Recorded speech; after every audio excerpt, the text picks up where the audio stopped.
मैं अपने चैनल में आपका स्वागत करता हूं और अपने चैनल श्रीनिवास पांडे में। और मेरा ये दूसरा चैनल है और इस चैनल में आपकी अगर आपने हमारे चैनल को लाइक नहीं किया तो लाइक करें, सब्सक्राइब करें और ज़्यादा से ज़्यादा शेयर करें। नवरात्रि का आज 5वां दिन है, स्कंद माता का दिन है, तो और इसे ज़्यादा से ज़्यादा शेयर करके इसे अधिक से अधिक लोगों तक पहुंचाएं। महर्षि से मार्कंडे जी बोले, निर्मल ज्ञान रूपी शरीर धारण करने वाले देवमयी दीप रूप तीन लोक नेत्र वज्र कल्याण प्राप्ति के हेतु तथा अपने मस्तक पर अर्चन धारण करने वाले अपने भगवान शंकर को नमस्कार है। जो मनुष्य इस कीलक मंत्रों का जनता है वही पुरुष कल्याण की प्राप्ति करता है। जो अन्न मंत्र को जब करके वह शक्ति स्रोत से देवी की स्तुति करता है उसे देवी की सिद्धि हो जाती है और अपने कार्य की सिद्धि के लिए दूसरों की साधना करने की आवश्यकता नहीं थे। बिना जैसे उच्चाटन आदि सब कार्य सिद्ध होते हैं। लोगों के मन में शंका ही न केवल सप्तशती की उपासना से अथवा सप्तशती को छोड़कर अन्य मंत्रों की उपासना से समान रूप से सत्कार सिद्ध हो जाते। तो कौन सा श्रेष्ठ है? लोगों को इस शंका के ध्यान में रखकर भगवान शंकर से आपके पास हुए जिज्ञासु को समझाया और ये सप्तशती नामक संपूर्ण स्तुति कल्याण देने वाला है। इसके पश्चात भगवान शंकर ने चंडिका के सप्तशती नामक स्वरूप को उसको पूर्ण रूप से प्राप्त करता है। जो मनुष्य कृष्ण पक्ष की 14 अथवा अष्टमी को एकाचित होकर देवी ने अपना सर्वस्व समर्पित कर देता है और फिर उसे प्रसाद के रूप में धारण करता है, उस पर देवी दुर्गा प्रसन्न होती है, अन्यथा नहीं। इस प्रकार सिद्धि के प्रतिपादक रूप किले के द्वारा भगवान शंकर ने स्रोत को कल्पित कर रखा है। जो पुरुष इस सप्तशती को निष्कासित करके नित्य पाठ करता है वह सिद्ध हो जाता है, वह देवी को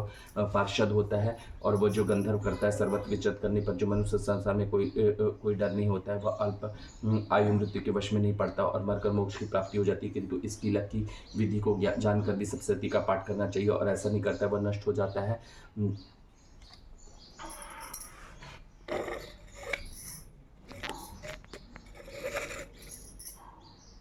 वह नष्ट हो जाता है। किंतु विचरण पर जो मनुष्य इस संसार में का कोई डर नहीं रहता, आप मृत्यु में वश में नहीं पड़ता और मरकर भी मोक्ष की प्राप्ति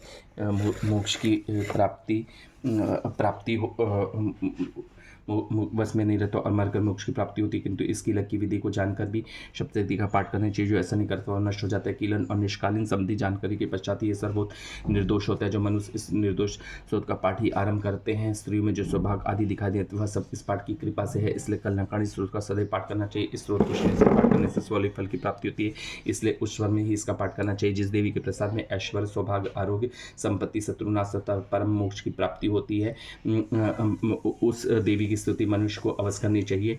महर्षि मार्कंडेय जी सूर्य के पुत्र सर्वांग की उत्पत्ति की महर्षि ऋषि और राजा सूरत की समाधि देवी की महिमा बताया। पहला अध्याय।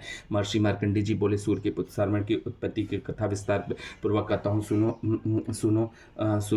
ये सर्वोचित नामक स्वतर में ये दिव्य सूर्य नाम की एक राजा थे। सारी पृथ्वी उनका राज था। ये प्रजा को अपने पुत्र के समान मानते थे। उसे विंध्यवासी राजा उसके शत्रु बन गए। दुष्टों को दंड देने वाला राजा सूरत को उनकी लड़ाई हुई। कौंधवासियों की संख्या कम होने पर राजा सूरत युद्ध में उनसे हार गए तथा अपने नगर में आगे के अपने देश राज्य में उनके पास रह गया और उस देश के राजा होकर राज करने लगे। किंतु उन शत्रु ने वहां पर आक्रमण किया। राजा को बलहीन होकर उससे दुष्मंत्रियों से राजा की सेना और खजाना अपने अधिकार में ले। राजा सूरत अपने राजाधिकार को हारकर शिकार के बहाने घोड़े पर सवार होकर वहां से भयंकर वन की ओर चल कर उस वन में उन्होंने महर्षि मेधा का आश्रम देता, पर महर्षि वेगा उनके सुतों मनुष्य से शुभे दौड़े थे। वहाँ कितनी ही हिंसक जी परम शांति भाव से रहते रहे। सूरत ने महर्षि मेघा को प्रणाम किया और महर्षि ने उनका उचित सत्कार किया। राजा सूरत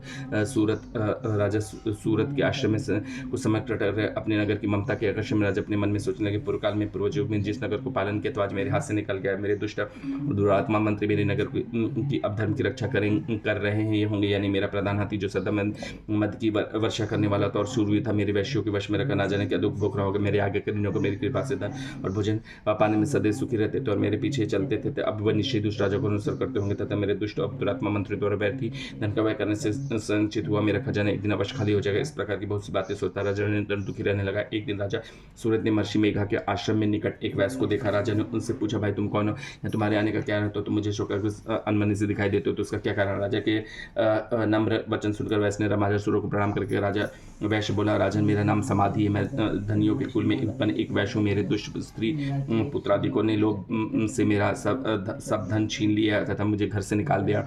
मैं इसी तरह से दुखी होकर अपने मन में चला आया हूँ और वहाँ रहता हूँ। इस बात कभी नहीं जानता कि घर में इस समय सब कुशल है या नहीं। अपने परिवार का आचरण संबंधी मेरे समाचार कोई भी नहीं पा सकता हूँ। घर में इस समय सुकुशल पर करने में अपने पुत्रों के संबंध में कुछ भी जानने सदाचारी हैं, दुराचार में फंसे हुए हैं। राजा बोले, जिस धन के लोभी स्त्री पुरुष ने तुम्हें घर से निकाला फिर भी तुम्हारा चित्त उनसे प्रेम करता है। वैश्य ने कहा, मेरा विषय में आपका ऐसा करना ठीक है, किंतु मेरा मन इतना कठोर नहीं। उन्होंने धन के लोभ में आकर पितर स्नेह को त्याग दिया, मुझे घर से निकाल दिया, तो भी मेरे मन में लिए कठोरता नहीं आती। हे महामने, मेरा मन फिर भी क्यों फंस रहा है, इस बात को मैं जानता हुआ भी नहीं जान पा रहा हूँ। मेरा चित्त उनके लिए दुखी है, मैं उनके लिए लंबी लंबी सांसें ले रहा हूँ। उन लोगों ने से प्रेम नाम को नहीं है, फिर भी मैं निसंदेह के लिए मेरा हृदय कठोर नहीं होता है। महर्षि मार्कंडेय जी ने कहा, हे ब्राह्मण, इसके पश्चात राजा सूरत और वह वैश्य दोनों महर्षि मेधा के समीप गए और उस समय यथार्थ लोगनाथ संभाषण करके दोनों की वार्ता आरंभ की। राजा बोले, हे भगवान, मैं आपसे एक बात पूछना चाहता हूँ, सो आप कृपा करके मुझे बताइए। मेरा मन धन अधीन नहीं है, मैं बहुत दुखी हूँ। हे राज, धनादिक की चिंता अभी तक मुझे बनी है और इससे मेरा ममता ज्ञानियों की तरफ बढ़ती ही जा रही है। और ये समाधि नामक वैश्य भी अपने घर में अपमानित होकर आया, उसे स्वजनों ने भी इन्हें त्याग दिया, स्वजनों से त्यागा और वह मन हार्दिक प्रेम रखता है। इस तरह हम दोनों दुखी हैं। हे महाभाग, इन लोगों के अवगुणों को देखकर और हम दोनों के मन में उनके लिए ममता जनित आकर्षण उत्पन्न हो गया। हमारा ज्ञान रहते भी ऐसा क्यों है? ज्ञानी मनुष्य को हम दोनों हृदय में ये मूर्खता नहीं है। महर्षि मेधा ने कहा, विषम मार्ग का ये ज्ञान सब जंतुओं को है। स्वर्ग सबों के लिए विषय पृथक होते हैं। कुछ प्राणी दिन में नहीं दिखते और कुछ रात को, परंतु कोई जी ऐसे जो दिन तथा रात दोनों में रहते हैं। यह मत सत्य है कि जो मनुष्य में ज्ञान प्रधान है, किंतु केवल मनुष्य ज्ञानी नहीं होता, पशु पक्षी आदि भी ज्ञानी होते हैं और वह पशु पक्षी ज्ञानी है। वैसे मनुष्यों का ज्ञान और जो ज्ञान मनुष्य के वैसे पशु पक्षी में है तथा अन्य बातों दोनों में एक जैसा दिखाई। ज्ञान होने पर भी पक्षियों को देखा है, अपने मुख से पीड़ित बच्चों की चोट में कितने प्रेम से अन्न के दाने डालते हैं। राजन, ऐसे ही प्रेम मनुष्य में अपने संतान के प्रति पाया जाता है। लोभ के कारण अपने उपकार का बदला लेने के कारण मनुष्य की पुत्रों की इच्छा करते हैं और इस प्रकार मोह के गाड़ी में गिरा रहते हैं। भगवान श्रीहरि में जो माया है वह संसार मोहित हो रहा है, इसमें आश्चर्य की कोई बात नहीं है, क्योंकि वह भगवान विष्णु की योग निंद्रा है। वह माया ही तो है जिसके कारण संसार में मोह जकड़ा हुआ है। यह मामा, ये भगवती देवी ज्ञानियों के चित्त को बलपूर्वक खींच मुंह में डाल देती है और उसी के द्वारा संपूर्ण जगत की उत्पत्ति होती है। भगवती देवी प्रसन्न होकर मनुष्य की मुक्ति प्रदान करती है संसार में बंधन के कारण तथा संपूर्ण ईरो की स्वाभिमानी। महाराज सूरत ने कहा, हे भगवान, वे देवी कौन सी जिसकी आप माया कहते हैं? ब्राह्मण, आप कैसे उत्पन्न हुई, उसका कार्य क्या है, उसका चरित्र कौन सा है? प्रभु, जिसका प्रभाव जैसा स्वरूप है, सब कृपा करके मुझे कहिए, मैं आपसे सुनना चाहता हूँ। मर्सी में बोधा बोले, राजन, ये देवी तो नित्य स्वरूप है, उसके द्वारा ये संसार रचा है, तो उसकी उत्पत्ति अनेक प्रकार से होती है। ये सब आप उसे सुनो, अन्य देवताओं के लिए सिद्ध होने के लिए प्रकट होती है। इस समय वो उत्पन्न हुई कहलाती है। संसार को माया करके जब भगवान विष्णु योग निद्रा का आश्रय देकर शेषनी एपिसोड रहते तब मधु कैटअप नाम के दो असुर उनके कानों के मैल से उठे पर श्री ब्रह्मा जी के मारने के लिए तैयार हो गए। ब्रह्मा जी ने कहा, इन दोनों को अपनी ओर आते देखा तो वो देखा कि भगवान विष्णु योग निद्रा का आश्रय देकर सो रहा है। तो सुबह से श्री भगवान के जगाने के लिए उनके नेतृत्व में निवास करने के लिए उन्हें सिद्धि करने ब्रह्मा जी ने कहा, हे देवी, तुम ही स्वा, तुम ही स्वधा और तुम ही वशटकार हो। स्वर ही तुम्हारा स्वरूप है, तुम्हारी ही जीवन देने वाले सुधा नित्य क्षण में आकर उकार मकार इन तीनों माताओं के रूप में तुम ही स्थित हो। इनके अतिरिक्त जो मध्य रूप अर्धमात्रा है उसका भी विशेष रूप से उच्चारण नहीं किया जा सकता है। तो वही तुम हो, हे देवी, संख्या सावित्री तथा पराजय तुम ही हो। तुम विश्व की धारण करने वाली, तुमने ही इस जगत की रचना की, तुम ही जगत का पालन करने वाली और तुम ही कल्प के अंत में सबका भक्षण करने वाली। देवी, जगत की उत्पत्ति के समय तुम ही सृष्टि रूपी हो, पालन काल में स्थित रूपा हो और कल्प के अंत में महा रूप धारण कर लिए तुम ही महाविद्या, महामाया, महामेधा, महारात्रि और मोहरात्रि हो। ईश्वरी, तुम बोध स्वरूप, बुद्धि भी तुम ही हो, लज्जा, पुष्टि, तुष्टि, शांति और क्षमा तुम ही। तुम खड़क धारणी, शूल धारणी, योग रूपा तथा गदा, चक्र, चक्र और धनुष के कारण करने वाली हो।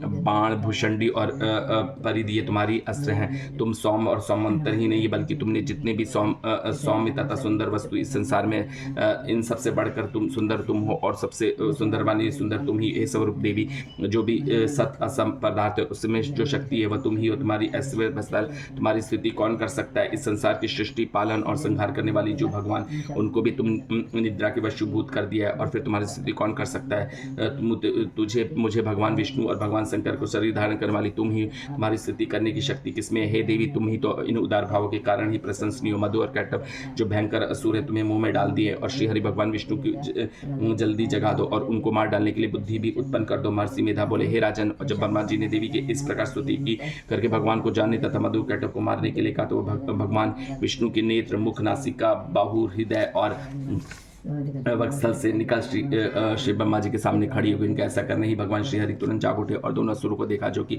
अत्यंत बलवान तथा परामर्श थे और मारे क्रोध के, जिनके नेत्र लाल हो रहे थे और ब्रह्मा जी ने वध करने के लिए तैयार थे। वो क्रोध होकर उन दोनों दुरात्माओं के भगवान श्री हरि के पूरे 5 वर्ष लकड़ थे। एक तो अत्यंत बलवान और परामर्श और दूसरी महामाया भी उन्हें मुंह में डाल रखा था। अतः श्री भगवान से कहने लगे कि हम दोनों तुम्हारी वीरता से अत्यंत प्रसन्न है और तुमसे कोई वर मांगो। भगवान ने कहा, यदि तुम प्रसन्न हो और मेरे हाथों पर मर जाओ, बस इतने ही वर मैं तुमसे मांगता हूँ। और 200 वर्ष से क्या प्रयोजन है? महर्षि मेधा बोले, इस तरह से वह धोखे से वह आ गए और अपने चारों ओर जल ही जल देखा तो भगवान श्रीहरि से कहने लगे, जहाँ पर जल न हो सूखी जमीन हो, इस तरह हमारा वध कर दीजिए। महर्षि मेधा कहते हैं, तथास्तु कर भगवान हरि ने उन दोनों को अपनी जांग पर लटाकर उन तीनों को शिर काट ले। इस तरह से देवी ब्रह्मा जी की स्तुति करने पर प्रकट हुई थी। अब तुम उनके प्रभाव का वर्णन करता हूँ, सो सुनो।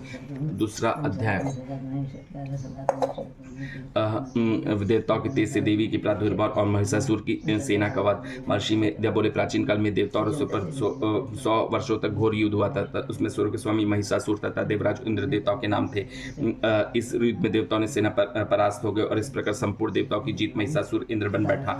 युद्ध के पश्चात हारे हुए देवता पराजितों को ब्रह्मा जी के साथ लेकर उस स्थान पर पहुंचे जहाँ की भगवान शंकर विराजमान थे। देवताओं ने अपनी हार का सारा वृत्तांत भगवान श्री विष्णु और शंकर जी को सुनाया। ये कहने लगे, हे प्रभु, महिषासुर सूर्य, इंद्र, अग्नि, वायु, चंद्रमा, यम, अरुण, अनंत देवताओं के सब अधिकार छीनकर सबका अधिष्ठाता स्वयं बन बैठा है और समस्त देवताओं को स्वर्ग से निकाल दिया। वो मनुष्य की तरह पृथ्वी पर विचार कर रहा है और देवताओं की सारी करतूत हमने आपको सुना दी और आपके शरण में इसलिए है कि आपसे उनका कोई उपाय सोचे। देवताओं की उसके बाद का कोई उपाय सोचे। देवताओं की बातें सुनकर भगवान श्री विष्णु और शंकर जी ने दैत्यों पर बड़ा गुस्सा आया। उनकी भौहें तन गई और आंखें लाल हो गई। गुस्से भरे भगवान विष्णु के मुख से बड़ा भारी तेज निकला और इस प्रकार यह तेज भगवान शंकर, ब्रह्मा और इंद्र से देवताओं के मुख से प्रकट हो गया। फिर वह सारा तेज एक में मिल गया और तेज का पुंज वह ऐसे दिखता था जैसे कि ज्वालेयमान पर्वत हो। देवताओं ने देखा कि इस पर्वत की ज्वाला चारों ओर फैल गई और देवताओं के सर से प्रकट हुई तेज को किसी और अन्य तेज से तुलना नहीं की जाती। एक स्थान पर इकट्ठा होने पर वह तेज एक देवी के रूप में परिवर्तित हो गया और अपने प्रकाश से तीनों लोगों को व्याप्त जान पड़ा था। वह भगवान शंकर का तेज था, उसमें देवी का मुख प्रकट हुआ। यमराज के तेज उसके बाल बने,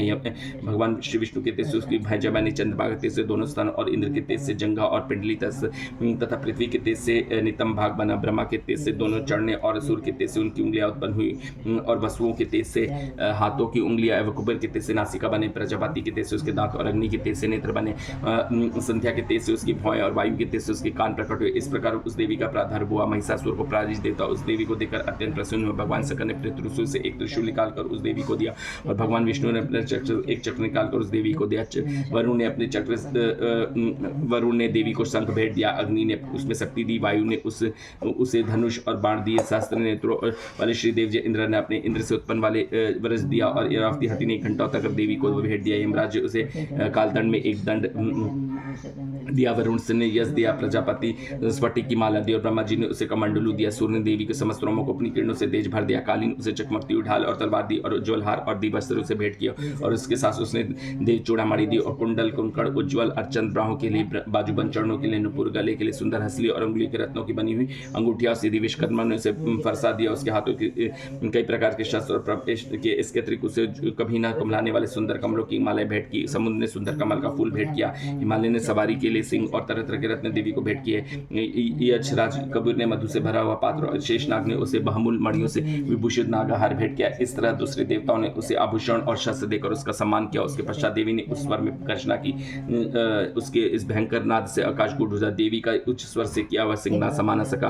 आकाश उसके सामने छोटा प्रतीत होने लगा। उसने बड़ी जोर से प्रतिध्वनि, उसके समस्त विश्व में हलचल पैदा हो गई और समुद्र कांप उठे, पृथ्वी डोलने लगी और सबने पूर्वत हिलने लगे। देवताओं ने उस समय प्रसन्न हो वाहिनी जगमयी देवी से कहा, तुम्हारी जय हो। तुम्हारे 7 महर्षियों ने भक्ति भाव से विनम्र होकर तुम्हारी स्तुति की है। संपूर्ण त्रिलोकी का शोक मग्न देखकर दैत्यगण अपनी सेनाओं के साथ लेकर और हथियार लेकर आदि सजाकर खड़े हुए। महिषासुर की कोई सीमा नहीं थी। उसने क्रोध में भरकर यह सब क्या उत्पात है, फिर अपनी सेना के साथ उस पर दौड़ा। जिस ओर से भयंकर नाद का स्वर सुनाई दिया और आगे पहुंचकर उस देवी को देखा कि जो अपने प्रभा से तीनों लोगों को प्रकाशित कर रही है। उसके चरणों के भार से पृथ्वी दबी जा रही है। माथे में मुकुट के से आकाश से एक रेखा सी बन रही है। जाके उसके धनुष को टंकों से सब लोग क्षुब्ध हो गए। देवी अपने शस्त्रों बुझाओ और संपूर्ण दिशाओं में फैलाए खड़ी थी। उसके पश्चात उनका दैत्यों के साथ युद्ध पड़ा और कई प्रकार शस्त्र अस्त्रों से सबकी दिशाएं उद्भासित होने लगी। महिषासुर की सेना का सेनापति चिचुर नामक एक महान असुर था। वह आगे बढ़कर देवी के साथ युद्ध करने लगा और फिर दैत्यों को चित्रंगी सेना साथ लेकर चामार भी लड़ने लगा और 60,000 महारथियों को साथ लेकर उद्रक नामक महादैत्य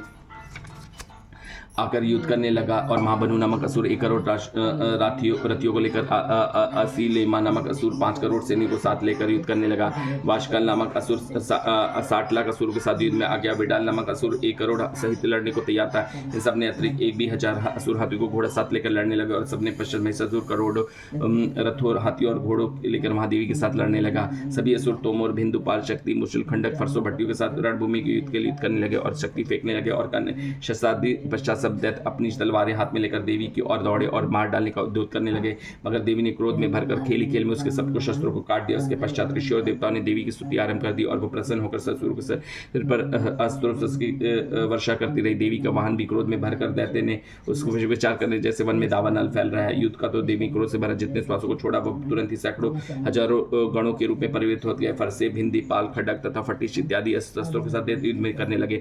देवी की शक्ति से बड़े हुए गण दैत्यों को नाश करते हुए ढोल, शंख व मृदंग आदि बजा रहे थे। तदंतर देवी ने त्रिशूल, गदा, शक्ति, खड्ग इत्यादि से शस्त्रों असुरों को मार डाला। कितनों को घंटे भयंकर आवाज से ही यमलोक पहुंचा दिए। कितनी असुरों को उसने पास में बांधकर पृथ्वी पर घसीटा, कितनी को अपनी तलवार से टुकड़े कर दिया, कितनी को गदा की नश से धरती पर सुला दिया। कोई दैत्य मुसल की मार से घायल होकर रक्तबंधन करने लगे और कई सूल छतें फाट जाने के कारण पृथ्वी पर लेट गए और किसानों की बाण वर्षा से कमर टूटने लगे। देवताओं को पीड़ा वाले दैत्य कट कट कर मर लेंगे। कितनी की बाहें अलग हो गई, कितनी की ग्रीवाएं कट गई, कितनों के सिर कट कर भूमि पर लुढ़क गए, कितनों के शरीर बीच में ही कट गए और कितनी की जांघाएं फट गई और पृथ्वी पर गिर के कितने ही सिरों व पैरों के फकटने पर भूमि में उठ खड़े हुए स्तंभ हाथ से लेकर देवी को लड़ने लगे और दैत्यगण भूमि में बाजाओं की ध्वनि के साथ नाच कर रहे थे। उनके सिर कट कर बिना सिर के धड़ से हाथ में शस्त्र लिए खड़े थे। दैत्य डरकर ठाड़ो ठाड़ो करते हुए देवी को युद्ध के लिए ललकार रहे थे। जहाँ पर घोर संग्राम हुआ और वहां पर भूमि रथ, हाथी और असुर के लाशों से भर गई और असुर सेना के बीच में रक्तपात होने के कारण रुधिर की नदियां बह रही थी। और इस तरह देवी ने असुरों को विशाल सेना को क्षण भर में इस तरह से नष्ट कर डाला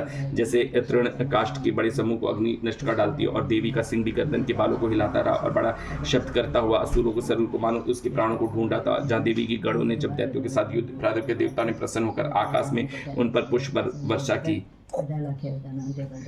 तीसरा अध्याय, सेनापतियों सहित महिषासुर का वध। महर्षि मेधानी का महिषासुर की सेना नष्ट होती देखकर उस सेना का सेनापति चिछुर क्रोध से भरकर देवी के साथ युद्ध करने लगा। आगे बढ़ा। वह देवी के इस प्रकार बाणों की वर्षा कर रहा था मानो समेरु पर्वत पानी को धार बरसा रही। इस प्रकार देवी ने अपने बाणों से उसके बाणों को काट डाला और उनके घोड़े व सारथी को मार डाला। साथ ही उसके धनुष और उसके अत्यंत ऊंची ध्वजा को भी काटकर नीचे गिरा दिया। उसका धनुष कट जाने के पश्चात उसके सर में अंगों की अपने बाणों से बेध दिया।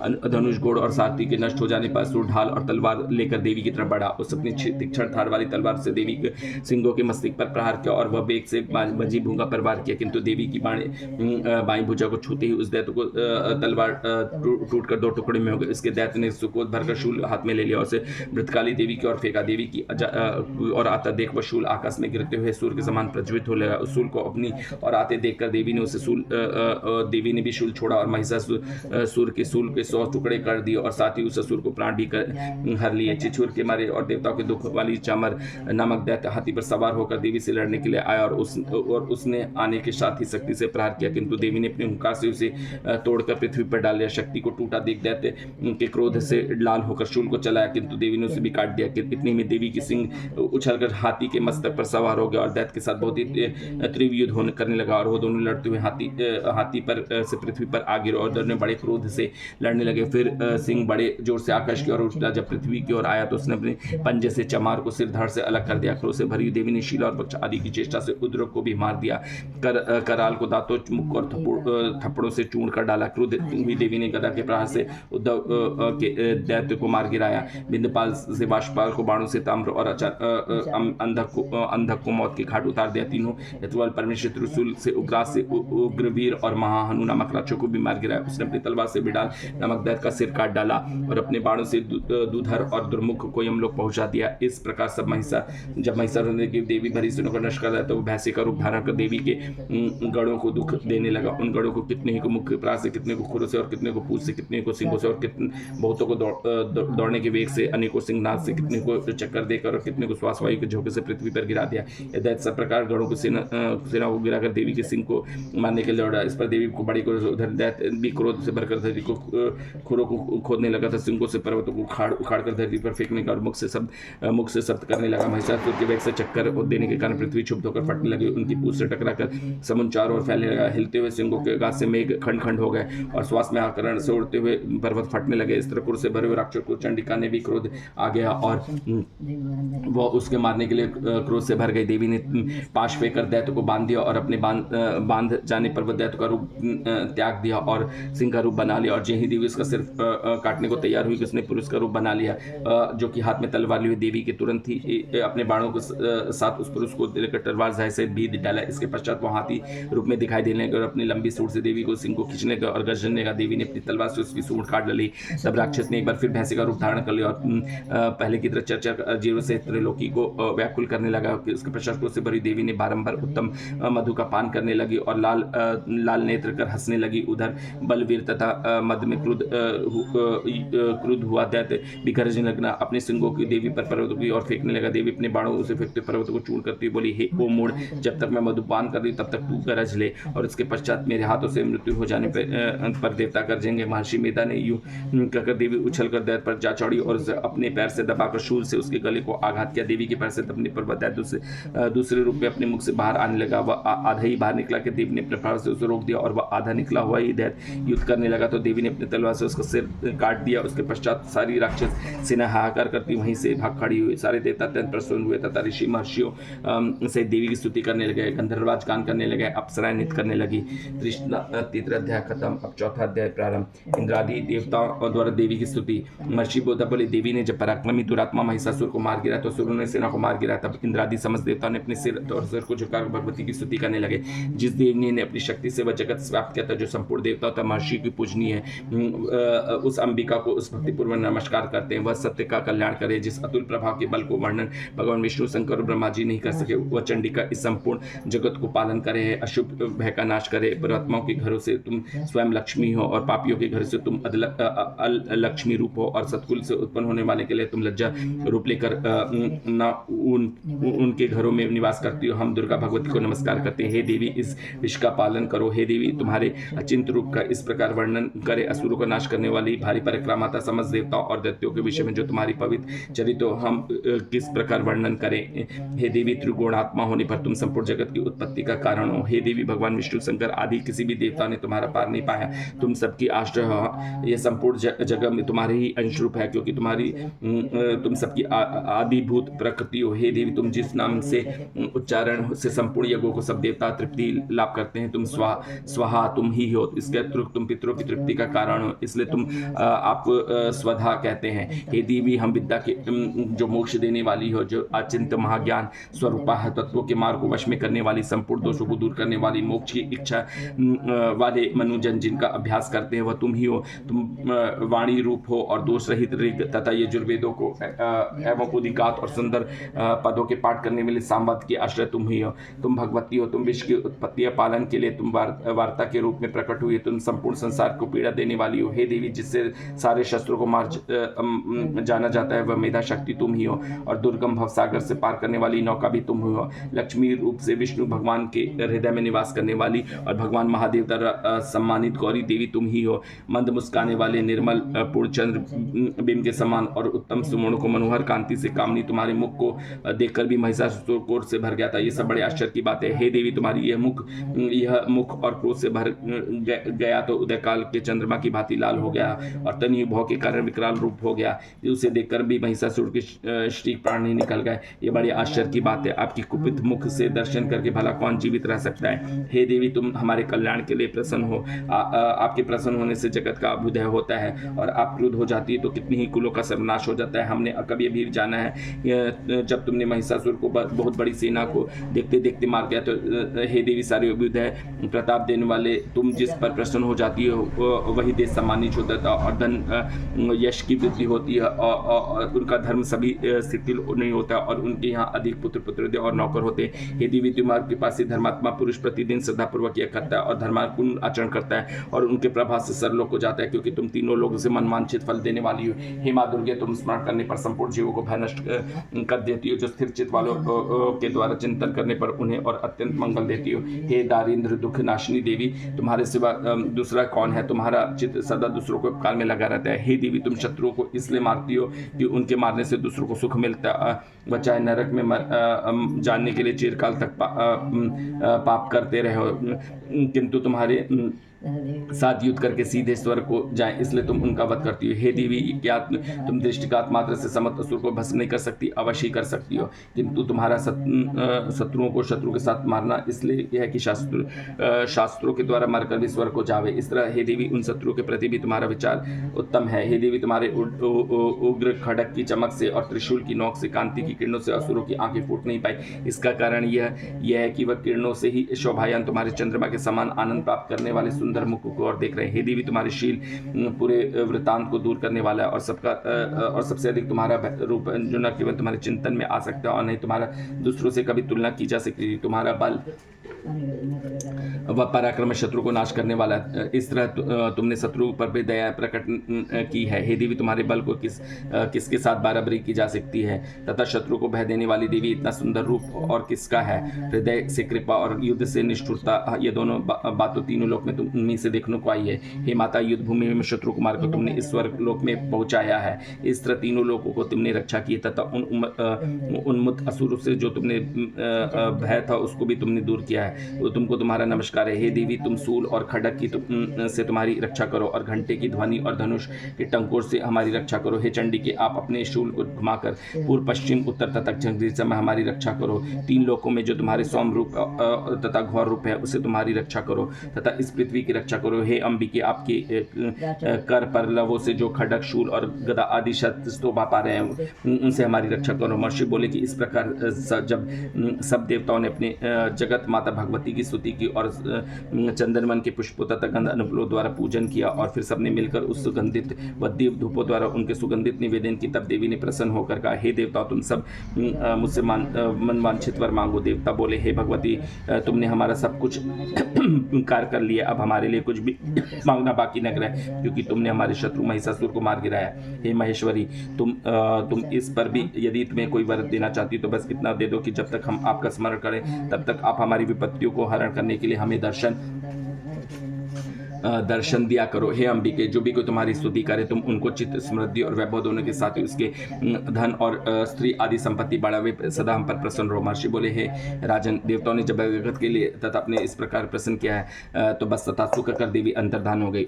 हे भूप, जिस प्रकार तीनों लोगों को हित चाहने वाली ये भगवती देवताओं के शरीर से उत्पन्न हुई थी, ये सारा वृत्तांत मैंने तुमसे कहा दिया है। और इसके पश्चात दुष्ट असुरों ने शुंभ और निशुंभ का वध करने और सब लोगों को रक्षा करने के लिए जिस प्रकार गौरी देवी के शरीर से उत्पन्न हुई थी वह सारा वृत्तांत यथावत वर्णन करता हूँ।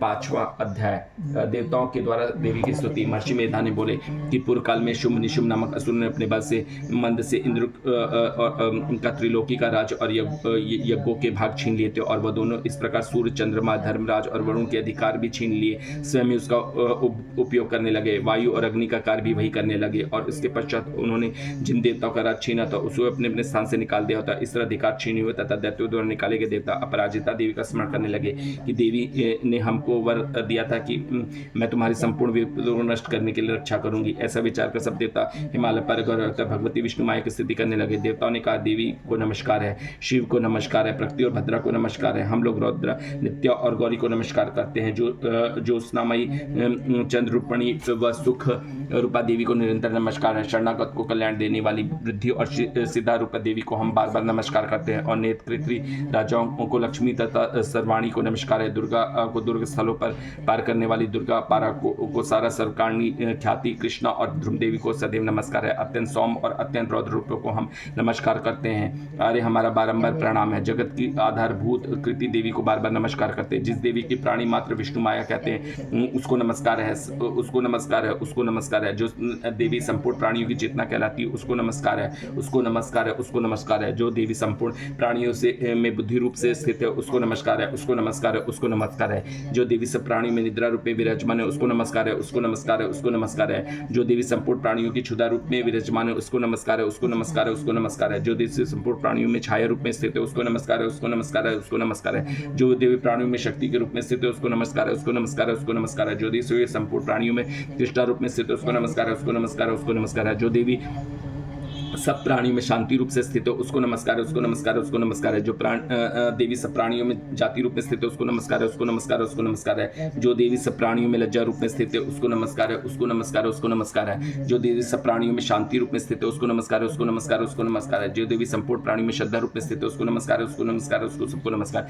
जो देवी संपूर्ण प्राणियों में कांति रूप में स्थित है उसको, जो देवी सब प्राणियों में लक्ष्मी रूप में स्थित है उसको नमस्कार है, उसको नमस्कार है, उसको नमस्कार है। जो देवी संपूर्ण प्राणियों में वृत्ति रूप में स्थित है उसको नमस्कार है, उसको नमस्कार नमस्कार है, उसको नमस्कार है। जो देवी सब प्राणियों में स्मृति रूप में विराजमान है, उसको नमस्कार है, उसको नमस्कार है, उसको नमस्कार है। जो देवी प्राणियों में विद्या रूप में स्थित है, उसको नमस्कार है, उसको नमस्कार है, उसको नमस्कार है। जो देवी सब प्राणियों में दृष्टि रूप में स्थित है, उसको नमस्कार है, उसको नमस्कार है, उसको नमस्कार है। जो देवी संपूर्ण प्राणियों में अमलात रूप में स्थित है, उसको नमस्कार है, उसको नमस्कार है, उसको नमस्कार है। जो देवी संपूर्ण प्राणियों में भ्रांति रूप में स्थित है, उसको नमस्कार है, उसको नमस्कार है, उसको नमस्कार है। जो देवी संपूर्ण प्राणियों में नित्य व्याप्त रहती है, उसको नमस्कार है। जो देवी चैतन्य रूप में संपूर्ण संसार को व्याप्त करके स्थित है, उसको नमस्कार है, उसको नमस्कार है, उसको नमस्कार है। पूर्व काल में देवताओं ने अपने अमीष्ट फल पाने के लिए जिसकी स्थिति की थी और देवराज इंद्र ने बहुत दिनों तक जिसका सेवन किया था और वह कल्याण की साधना भूता ईश्वरी हमारा कल्याण और मंगल करे तथा सारी विपत्तियों को नष्ट कर डाले। असुरों को सताए हुए हम संपूर्ण देवता इस परमेश्वरी को इस समय नमस्कार करते हैं, जो भक्ति पूर्व स्मरण की जाने पर तुरंत ही सब विपत्तियों को नष्ट कर देती है। वह जगदम्बा इस समय हमारा मंगल करके हमारी समस्त विपत्तियों को दूर करें। महर्षि मेधा ने कहा, हे राजन, इस प्रकार जब देवता स्तुति कर रहे थे तो उस समय पार्वती देवी गड्ढा में स्नान करने के लिए आई तथा उनके शरीर से नष्ट होकर शिवा देवी बोली, शुभ दैत्यों के द्वारा स्वर्ग में निकले हुए और निशुम्भ से हारे हुए देवता मेरी ही स्तुति कर रहे हैं। पार्वती के शरीर से अंबिका निकली है। हालांकि हमारे संपूर्ण लोग से कौशिकी कहते हैं। कौशिकी को प्रकट होने के पश्चात पार्वती देवी के शरीर का रंग काला हो गया और वह हिमालय में रहने वाली कालिका देवी के नाम से प्रसिद्ध हो गई। फिर शुंभ और निशुम्भ के दूत चंडमुंड वहां आए और उन्हें परम मनोहर रूप देने वाली अंबिका देवी को देखा। फिर निशुम्भ के पास जाकर बोले, महाराज, एक अत्यंत सुंदर स्त्री हिमालय की प्रकाशित कर रही है। वैसा रंग रूप आज तक हमने किसी स्त्री में नहीं देखा है। हे अशुरवे, आप यह पता लगा कि वह कौन है, उसको ग्रहण कर ले। वह स्त्रियों में रत्न है और वह अपनी कांति से 10 दिशाओं को प्रकाशित करती वहां स्थित है, इसलिए आपको उसका देखना उचित है। हे प्रभु, 3 लोक के हाथी, घोड़े और मणि इत्यादि जितने भी रत्न इस समय आपके घर में शोभायन है। हाथियों के रत्न रूप इरावती हाथी और उज्जीविषा नामक घोड़ा आप तो आपने इंद्र से ले आए हैं। हंसों द्वारा जूता हुआ विमान जो कि ब्रह्मा जी के पास था वो भी आपके पास है और वह महापद्य नामक खजाना आपने कुबेर से छीना है। समुद्र ने आपको सदा खिले हुए फूलों की किंजलिकनी नामक माला दी है। वरुण तथा कंचन की वर्षा करने वाला छत्र आपके पास है। रथों में श्रेष्ठ प्रजापति का रथ भी आपके पास है। हे दैत्येंद्र, मृत्यु से उत्कृष्ट नामक शक्ति भी आपने छीन ली है और वरुण को पास से आपका भ्रांता निशुम्भ के पास ही है और समुद्र में पैदा होने वाले सब प्रकार के रत्न आपके भ्रांता निशुम्भ के अधिकार में है, जो अग्नि में ना जल सके। ऐसे 2 वस्त्र भी अग्निदेव ने आपको दिए हैं। धृतराष्ट्र, इस प्रकार सारी रत्न रूपी वस्तुएं आप संग्रह कर चुके हैं, तो फिर आप कल्याण कर स्त्री में रत्न रूप अनुरूप स्त्री आप क्यों नहीं ग्रहण करते? महर्षि मेधा बोले, चंडमुंड को यह वचन सुनकर सिंह से विचारा कि सुग्रीव को अपना दूत बनाकर देवी के पास भेजा जाए। प्रथम उसने सबको समझा दिया और कहा कि ये जाकर तुम उसको अच्छी तरह से समझाना, ऐसा उपाय करना कि जिससे वह प्रसन्न होकर तुरंत मेरे पास चली आए। इस प्रकार समझाकर करना कि दूत सुग्रीव के पास उस रमणी भाग में पहुंचा जहाँ देवी रहती थी। दूत ने कहा, हे देवी, दैत्यों के राजा शुंभ जो इस समय 3 लोगों का स्वामी है, मैं उसका दूत हूँ और वह तुम्हारे पास आया हूँ। संपूर्ण देवता उसकी आज्ञा एक स्वर में मानते। आपने जो भी कुछ उससे कला भेजा वो सुनो। उसने कहा है कि इस समय संपूर्ण त्रिलोकी मेरी वश में है और संपूर्ण योगों के भाग को पृथक पृथक मैं ही लेता हूँ और 3 लोगों को जितना श्रेष्ठ है सब मेरे पास है। देवराज इंद्र का वाहन एरावत मेरे पास है जो मैंने उससे छीन लिया है। उच्चेश्रवा नामक घोड़ा जो क्षीरसागर मंथन करके प्रकट होता था देवताओं ने मुझे समर्पित कर दिया है। हे सुंदरी, उसके अतिरिक्त और भी जो रत्न भूषण पदार्थ देवताओं के पास में तो वह मेरे पास है। हे देवी, मैं तुम्हें संसार की शुरू में रत्न मानता हूँ क्योंकि रत्नों का उपभोग करने वाला मैं ही हूँ। हे चंचल कटाक्षों वाली बड़ा भारी कटाक्षों वाली, मैं बिना विचारे प्रतिज्ञा कर चुकी सुंदरी, अब यह तुम पर छोड़ता हूँ कि तुम मेरे भाई महाअपरामी निशुम्भ की सेवा पर आ जाए। यदि तुम ऐसा करोगे तो तुम अतुल महान ऐश्वर्य की प्राप्ति होगी। तुम अपनी बुद्धि से ये विचार कर मेरे पास चली आओ। महर्षि मेधा ने कहा, दूत के ऐसा करने से संपूर्ण जगत का कल्याण करने वाली भगवती दुर्गा मन मुस्कुराई और इस प्रकार कहने लगी। देवी ने कहा, हे दूत, जो तू कुछ करे वह सत्य है, इससे किंची मात्र भी झूठ नहीं है। शुंभ निशुम्भ 3 लोगों का स्वामी है और शुंभ की उसी तरह पराक्रमी है, किंतु उसके संबंध में जो प्रतिज्ञा कर चुकी उसे मैं झुठला नहीं सकती। अतः मैंने प्रतिज्ञा की कि इसे सुन, जो तुझसे युद्ध लेगा मेरे अभिमान को खंडित करेगा, बल से मेरे समान होगा, वो मेरा स्वामी होगा। इसलिए शुंभ अथवा महापराक्रमी निशुम्भ यहाँ आवे और युद्ध में जीतकर मुझसे दिखा ले। इसे भला देर क्या आवश्यकता है? दूत ने कहा, हे देवी, तुम अभिमान से भरी हुई मेरे समान तुम ऐसी बात करो, तुम त्रिलोकी में मुझसे तो कोई दिखाई नहीं देता जो शुंभ और निशुम्भ के समान ठहर सके। देवी और अन्य देवताओं ने भी कोई शुंभ निशुम्भ के सामने युद्ध में ठहरेगा तो तुम जैसी स्त्री उसके समान रणभूमि ठहर सकोगी। जिन शुंभ आदि असुरों के सामने इंद्र देवता नहीं ठहर सके तो तुम अकेले स्त्री उनके सामने कैसे ठहर सकोगी। अतः तुम मेरा कहना मान करो कि मेरे चरण नहीं तो वह तुम्हें केश पकड़ कर घसीटते हुए ले जाएंगे और तुम्हारा गौरव नष्ट हो जाएगा, इसलिए मेरी बात मानो। देवी ने कहा, जो मैं तुमने कहा वह ठीक है, शुंभ और निशुंभ दोनों बलवान है, लेकिन मैं क्या कर सकती हूँ, क्योंकि मैं बिना विचारे प्रतिज्ञा कर सकूँ, इसलिए तुम जाओ और मैंने जो भी कुछ कहा वह आदरपूर्वक असुरेंद्र से कहा दो। इसके पश्चात जो वह उचित समझे वह समझे करे। छठा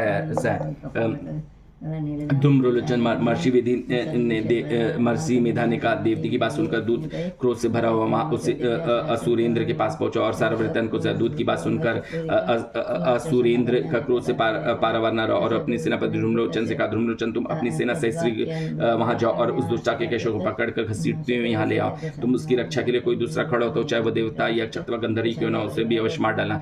महर्षि मेधा ने कहा, इस प्रकार आज्ञा लेने पर धूम 60,000 राक्षसों की सेना को साथ लेकर वहां पहुंचा और देवी का देव लड़का करे, अरे तू अभी शुंभ और निशुंभ के पास चल, यदि तू प्रसन्नता मेरे साथ चलेगी तो मैं तेरे केशों को पकड़कर घसीटता हूं तुझे ले जाऊंगा। देवी बोली, असुरेंद्र का भेजा हुआ तुम जैसे बलवान यदि बलपूर्वक मुझे ले जाएगा तो ऐसी दिशा में मैं तुम्हारा क्या कर भी क्या सकती। महर्षि मेधा ने कहा, ऐसा करने में धूम्र उसकी और लपका, किंतु देवी ने अपनी हुंकार से उसे भस्म कर डाला। वह देखकर असुर सेना क्रोध होकर देवी की ओर बढ़ी, किंतु अंबिका ने उन पर तीखी बाणों शक्ति और वर्षों की वर्षा आरंभ कर दी। इतने में देवी के वाहन भी अपनी ग्रीवा के बलों को झटकता हुआ और भारी शब्द करता हुआ असुर सेना में कूद पड़ा। यदि कोई असुर अपने पंजों से कोई जबड़ों से कोई धरती पर फटक कर अपने दाढ़ों से घायल करके मार डाला। उसने कई असुरों को अपने नखों से पेट फाड़ डाले और कई असुरों को केवल थप्पड़ मारकर सिर धड़ से करे और कई असुरों को भुजा और सिर तोड़ डाला और गर्दन के बालों को हिलाते उसने कई असुरों को पकड़कर उसके पेट फाड़कर उनका रक्त पी डाला। इस प्रकार देवी की ने उस महाबलवान सिंह ने क्षण भर में असुर सेना को समाप्त कर दिया। शुंभ ने जब यह सुना कि देवी ने असुर को मार डाला है और उसके सिंह ने सारी सेना को संहार कर डाला तो उसके बड़ा क्रोध आया। उसने क्रोध के ओठ फड़कने लगे और उसने चुंड तथा मुंड नामक असुरों को आज्ञा दी कि हे चुंड मुंड, तुम अपने साथ एक बड़ी सेना लेकर वहां जाओ और उस देवी को बाल पकड़कर उसे बांधकर तुरंत चले आओ। यदि तुमको यहाँ ले आने में किसी प्रकार संदेह तो अपनी सेना सहित उसको लड़ते हुए उसको मार डालो। जब वो दुष्ट और इसका सिंह दोनों मार जाए तब उनका बांध कर यहाँ ले आना। सातवां चुंड और मुंड का महर्षि मेधा ने कहा कि देवराज का आज्ञा पाकर चुंड और मुंड चतुरंगी सेना को साथ लेकर हथियार उठाते हुए देवी से लड़ने के लिए चढ़ पड़े। हिमालय पर्वत पहुंचकर उन्हें मुस्कुराती हुई देवी ने सिंह पर बैठी हुई देखा। जब असुर उनको पकड़ने के लिए तैयार लेकिन को तब अंबिका ने उन पर बड़ा क्रोध आया और मारे क्रोध से उसका मुख लाल पड़ गया, उनके भुट्टे चढ़ गए और लड़ाट से अत्यंत भयंकर तथा अत्यंत परिश्रमक मुंह वाली लाल आंखों वाली काली प्रकट हुई, जो कि अपने हाथों में तलवार और पाश लिए होती, उसी विचित्र खड़ग धारण की होती तथा चीते के चर्म की साड़ी अब नरमुंडों की माला पहनी हुई थी। उनका मांस सूखा हुआ था और शरीर केवल हड्डी उसका ढांचा था और जो भयंकर शब्द से दिशाओं की पूर्ण कर रही थी। वह असुर सेना पर टूट पड़ी और दैत्यों को भक्षण करने लगी। वह परशव रक्षकों, अंशधारी, महावती, हाथियों पर सवार योद्धाओं और घंटा सहित हाथियों को एक एक हाथ में पकड़कर अपने मुंह में डाल रही थी और इस प्रकार वह घोड़ों, रथों, सारथियों और रथों को सैनिकों को मुंह में डालकर भयंकर रूप से चबा रही थी। किसी के केस पकड़कर, किसी के गर्दन पकड़कर, किसी के पैरों को दबाकर, किसी दैत्य को छाती में मसल कर मार रही थी। फिर दैत्य के छोड़े हुए बड़े बड़े अस्त्रों को मुंह में पकड़कर और क्रोध से भरकर उसको दांतों से पीस रही थी। उसने कई बड़े असुर भक्षण कर डाले, कितने ही को रोध डाला और कितने ही को उसने मारे भाग गए, कितने ही को उसने तलवार से काट डाला, कितने को अपने दांतों से समाप्त कर दिया। और इस प्रकार देवी ने क्षण भर में संपूर्ण दैत्य की सेना को नष्ट कर दिया। यह देखकर महापराक्रमी चुंड और मुंड देवी की ओर लपका। मुंड ने भी देवी को अपने भयानक बाणों की वर्षा आरंभ कर दी, पर अपने हजारों चक्र उस पर छोड़े। इस प्रकार वह चमकते हुए बाण वह चक्र देवी के मुख से प्रविष्ट हुए। इस प्रकार दिख रहे थे कि मानो बहुत से सूर्य मेघ घंटा में प्रविष्ट हो रहे हैं। इसके पश्चात भयंकर शब्द के साथ काली ने अत्यंत जो से भरकर विकट अट्टहास किया और फिर भयंकर मुख देखकर देखा नहीं जाता था। उसके मुख से श्वेत दांतों की पंक्ति चमक रही थी। उसने तलवार हाथ में लेकर शब्द कर चुंड के ऊपर आक्रमण किया और उसके पकड़ कर उसका सिर काटकर अलग किया। चुंड को मरा हुआ देखकर मुंड देवी को लपका, किंतु देवी ने क्रोध से भरे उसे भी तलवार से यमलोक पहुंचा दिया। चुंड और मुंड को मरा हुआ देखकर उसकी बाकी बची हुई सेना वहां भाग गई। इसके पश्चात काली चुंड और मुंड के कटे हुए सिरों को लेकर चंडिका के पास गई और प्रचंड अट्टहास के साथ कहने लगी, हे देवी, चुंड और मुंड दो महादैत्य को मारकर तुम्हारी भेंट कर दिया है। अब शुंभ और निशुंभ को तुम स्वयं को वध करना है। महर्षि मेधा ने कहा, वहां लाए हुए चुंड और मुंड के सिर को देखकर कल्याणी चंडी ने काली से मधुर वाणी में कहा, हे देवी, तुम चुंड और मुंड को मेरे पास लेकर रही हो, अतः संसार में चामुंडा के नाम से तुम्हारी ख्याति रहेगी।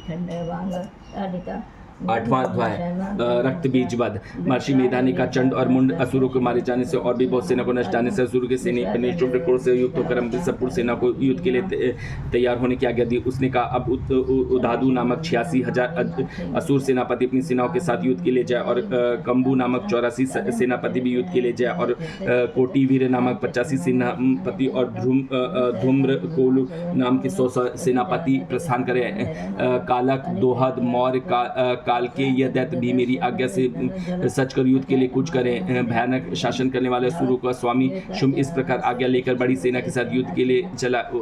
उसकी सेना को अपनी ओर आता देकर चंडिका ने अपने धनुष से टंकोर से पृथ्वी और आकाश को बीच कर भार बुझा दिया। हे राजन, उसके पश्चात देवी ने सिंह ने दहाड़ना आरंभ कर दिया। फिर और अंबिका के घंटे के शब्द ने उस ध्वनि को और भी बढ़ा दिया।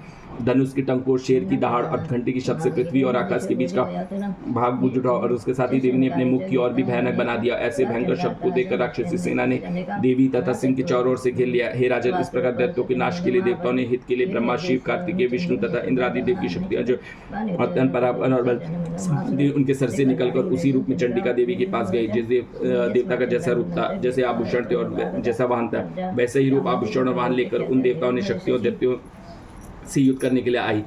हंस युक्त विमान में बैठकर और रुद्राक्ष को माला तथा कमंडलू धारण करके ब्रह्मा जी की शक्ति आई। वृषभ पर सवार होकर हाथ में त्रिशूल लेकर महाभाग का कंकड़ बांधकर चंद्रिका को भूषित कर भगवान शंकर की शक्ति माहेश्वरी आई और मुंह पर आरुण लेकर हाथ में शक्ति लिए दैत्यों से युद्ध करने के लिए कार्तिकेय जी की शक्ति उन्हीं के रूप धारण करके आई। भगवान विष्णु की शक्ति गरुड़ पर सवार होकर शंख, चक्र, षाड़ंग, गदा, धनुष तथा खड्ग हाथ में लिए आई। श्री हरि की शक्ति वारही वाराकार शरीर धारण करके आई और नृसिंह के समान धारण करके उसकी शक्ति नृसिंह भी आई। उसकी गर्दन के झटकों से आकाश के सारे टूट पड़ते थे। इस प्रकार देवराज उनकी शक्ति इंद्रद्री ऐरावत के ऊपर सवार होकर आई। इसके पश्चात देव शक्तियों से घिरे हुए भगवान शंकर ने चंडिका से कहा, मेरी प्रसन्न कहते शीघ्र असुरों को मारो। उसके पश्चात देवी के शरीर से वह अत्यंत उग्र रूप धारण वाली और चक्रों गिद्धड़ियों के समान आवाज करके वाली चंडी की शक्ति प्रकट हुई। इस अपराजित देव ने धूमिल जटा वाली भगवान शंकर से जगह, हे प्रभु, आप मेरी और से दूत बनकर शुंभ और निशुंभ के पास जाइए और उन अत्यंत गर्वीले दैत्यों से कहिए तथा कि इसके और भी जो दैत्य वहाँ युद्ध के लिए उपस्थित हो उनसे भी कहिए जो अपने जीवित रहने की इच्छा हो त्रिलोक का राज इंद्र को दे दें। देवताओं को उनका भाग जितना आसन्न तुम पाताल को लौटाओ, किंतु यदि बल की कर से तुम्हारी इच्छा तो सो आ जाओ। तुम्हारी साथ से मेरी योजना तृप्त होगी। चूंकि देवी ने भंगाशंकर को दूत के रूप में कार्य में नियुक्त है, इसलिए वह संकार में शिव देवता के नाम से विख्यात हुई। भगवान शंकर ने देवी को संदेश पाकर उन दैत्यों को क्रोध का कोई आर पार न रहा और जिस स्थान पर देवी विराजमान थी वहां पहुंचे और जाने के साथ ही उस बाणों की शक्तियों से वर्षा करने लगे।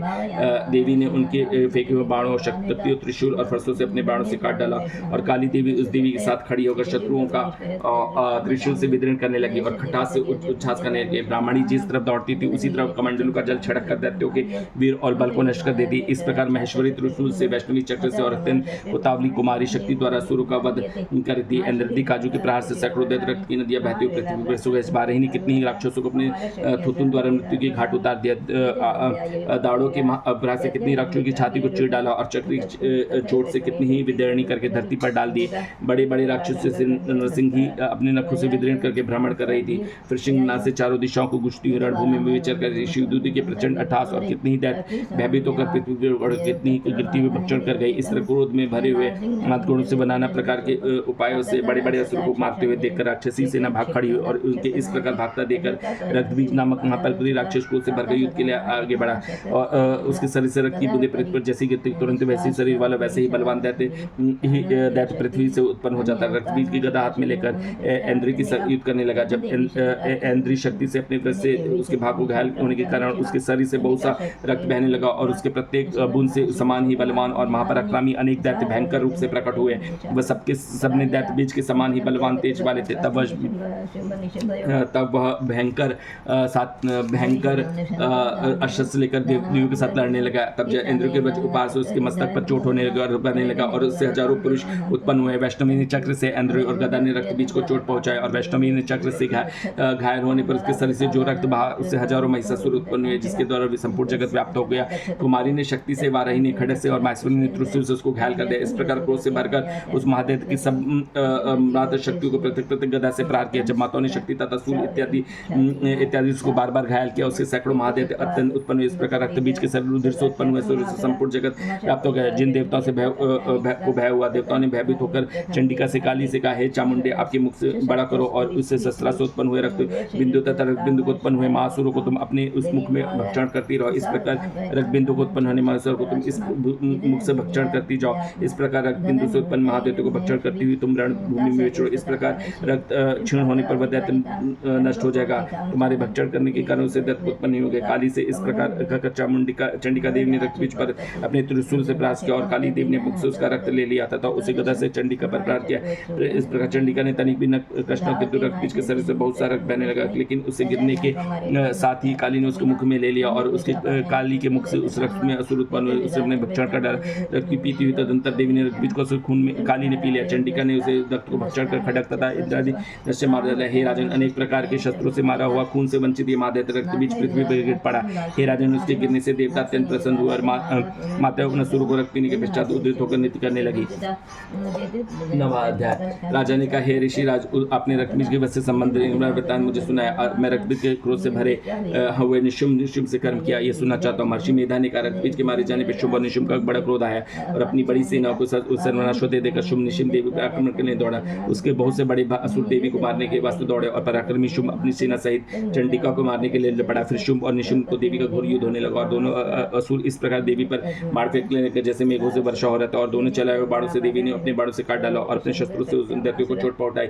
निशुम्भ ने तीक्ष्ण और चमकती हुई ढाल लेकर देवी पर आक्रमण किया। अपने वाहनों को चोट पहुंची हुई देखकर देवी ने क्षण में शुंभ और निशुम्भ को तलवार व ढाल दोनों से काट डाला। तलवार और ढाल कट जाने से शुंभ की देवी ने शक्ति प्रहार किया। देवी ने अपने चक्र से उसको टुकड़े कर दिए। फिर क्या था, दैत्य मारे क्रोध के जल भून गया। उसने देवी के मारे जाने से उसकी सूल फेंका, किंतु देवी ने उसके मुख से चोट करा। फिर उसने गदा पर प्रहार किया। देवी ने त्रिशूल से गदा को भस्म कर डाला। इसके पश्चात वह फरसा हाथ में लेकर देवी को और लपका। देवी ने अपने तीखे बाणों से उसे धरती पर सुला दिया। अपने पराक्रम से भाई शुंभ को इस प्रकार मारने पर शुंभ क्रोध से भरकर देवी को मारने के लिए दौड़ा। अपने रथ में बैठा हुआ सुशोभित आठ खड़ी बड़ी भुजाओं से सारे आकाश में घिर लिया। शुंभ को दे देकर अपनी शंख बजाया और धनुष के टंकार के अत्यंत दुस्साहस साथ ही अपने घंटे के सबसे जो संपूर्ण सेना में तेज नष्ट करने वाला था संपूर्ण दिशाओं को व्याप्त कर दिया। इसके पास देवी के सिंह ने भी अपनी दहाड़ से जिन बड़े बड़े बलवानों को मचूर कर डाल दिया। आकाश पृथ्वी और 10 दिशाओं को पूरित कर दिया। फिर आकाश से उछलकर काली ने अपनी दांतों से तथा हाथों को पृथ्वी पर पटका। उनके ऐसे करने से ऐसे शब्द हुआ जिससे कि पहले के सारे शब्द शांत हो गए। उसके पश्चात शिवदूती ने असुरों के लिए भय उत्पन्न करने वाले अट्टहास किया, जिसे सुनकर सब दैत्य थर्रा उठे और शुंभ को बड़ा क्रोध आया। फिर अंबिका ने कहा, उसे दुष्ट खड़ा रहा कहा तो आकाश में सभी देवता की जय हो बोल पड़े। शुंभ ने वहां जाकर ज्वालाओं से युक्त होकर अत्यंत भयंकर शक्ति छोड़ी, किंतु फिर जिसे आते देखकर देवी ने अपनी मोहल्का नामक शक्ति से काट डाला। हे राजन, फिर शुंभ के सिंहनाद से तीनों लोग व्याप्त हो गया और उससे प्रतिध्वनि हुई। प्रतिदिन ऐसा घोर शब्द जिसे पहले शब्द से जीत लिया। शुंभ के बाणों से देवी के छोड़े बाणों से शुंभ ने अपने बाणों से और 1000 टुकड़े परिवर्तित कर। इसके पश्चात चंडिका ने क्रोध से भरे शुंभ को त्रिशूल से मारा और फिर मूर्छित होकर पृथ्वी पर गिर पड़ा। तब वो मूर्छा दूर हुई। तब धनुष लेकर आया और अपने बाणों से उसी देवी को काली तथा सिंह को घायल कर दिया। फिर राक्षसों ने 10,000 भुजा धारण कर उसे चंद्र आयुध से देवी को अक्षुण्णित कर दिया। भगवती दुर्ने को से चक्र से तथा बाणों से काट डाला, जिसे देखकर शुंभ हाथ में गदा लिए चंडिका को मारने के लिए दौड़ा। उसे आते देवी ने तीक्ष्ण वाले खड़क से उसकी गदा को काट डाला। फिर त्रिशूल से हाथ में ले लिया। देवताओं को दुखी करने वाले शुंभ को त्रिशूल हाथ में लिए हुए आता देखकर चंडिका ने अपने त्रिशूल से उसकी छाती पर प्रहार किया और उसकी छाती को चीर डाला। शील विद्रोह हो जाने पर उसकी छाती से एक जैसा ही पराक्रमी दैत्य ठर्जा करता हुआ निकला, जिसे देखकर देव ने बड़ी जोर से ठाका लगाया। अभी वह निकलने ही पैदा सिर अपनी तलवार से काट डाला। सिर से कटने के साथ ही उसे पृथ्वी गिर पे तदंतर सिंह दहाड़ कर असुर को भक्षण करने लगा और काली शिवदूती भी राक्षस को रक्त पीने लगी। कुमारी की शक्ति से कितने ही महादैत्य नष्ट हो गए। मर्मा जी के कमंडल के जल से कितने ही असुर समाप्त हो गए और कई दैत्य महावश्य के त्रिशूल पृथ्वी फेड़ और कई बाहरी के प्रारों से छिन्न भिन्न कर धराशयी हो गए। अष्टमी चक्र से बड़े बड़े महापराक्रमी को कुछ निकालकर उन्हें यमलोक पहुंचा दिया और इंद्रिन से कितने ही महाबली राक्षस टुकड़े गए। कई दैत्य मारे गए, कई भाग गए। कितने ही काली शिवदूत और सिंह ने भक्षण कर डाले।